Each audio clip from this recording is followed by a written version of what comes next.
Hi guys, my name is Bumba, and in today's video we're going to be talking about the difference between playground fighting and the types of fighting that you're going to see in scrim games.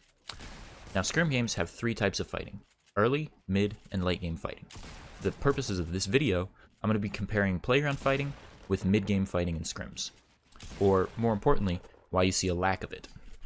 The first reason why you don't see a lot of mid-game fighting is because of the amount of third parties available. This is usually mid-game. When I refer to mid-game, I mean second to fourth-ish circle before moving circles move, but where the density of players is still quite high, and the chance of being third-partied is also very high.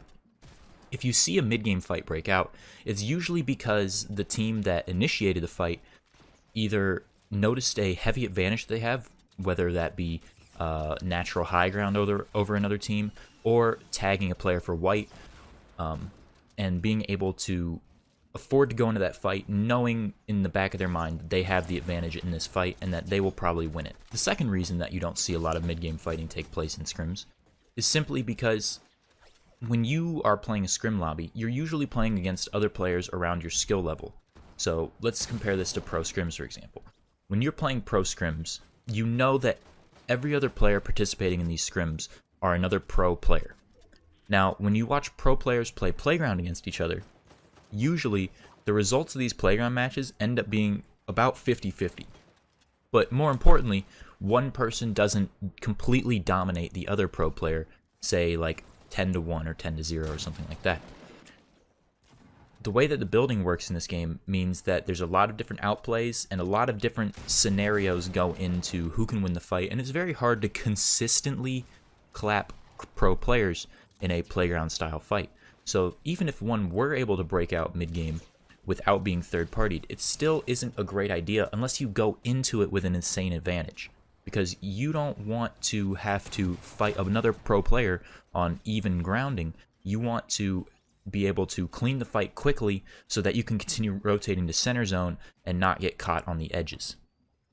This is why pro players don't like quote-unquote psychos who force mid-game engagements without any real reason. Like, they don't have an advantage, they haven't even tagged you yet, they just see you mid-game and they just decide to W key you, not knowing anything about your situation or anything about your health situation or anything like that. They're just blindly taking fights and potentially ruining the game for both you and them. Because when you're both pros, the likelihood that your fight will end up as a stalemate is pretty high.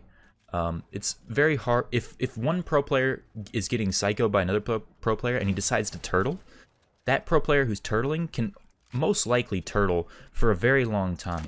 And the only thing that you're accomplishing in this mid-game fight scenario is that both of you are burning mats, both of you are burning health, both of you are burning utility, and neither of you are getting anything out of it. So that's why mid-game fighting is so important, to understand when you have an advantage and knowing when the risk outweighs the reward outweighs the risk, sorry. Now that I've just bashed on playground fighting for a couple minutes, let me talk about the good things about it. The main reason why playground fighting is so good to practice is because it drills your mechanics. And being comfortable with your binds and being comfortable with your mechanics are very, very important in this game. And it gives you a lot of confidence going into your fights, knowing that if you do have to take a fight, your mechanics will be there for you and you'll be skilled enough, fast enough, whatever it is, to win the fight that you're taking. Now, you're not going to see a lot of these types of playground fights break out mid-game, and you never really will in the pro tournament, but that's not necessarily a bad thing.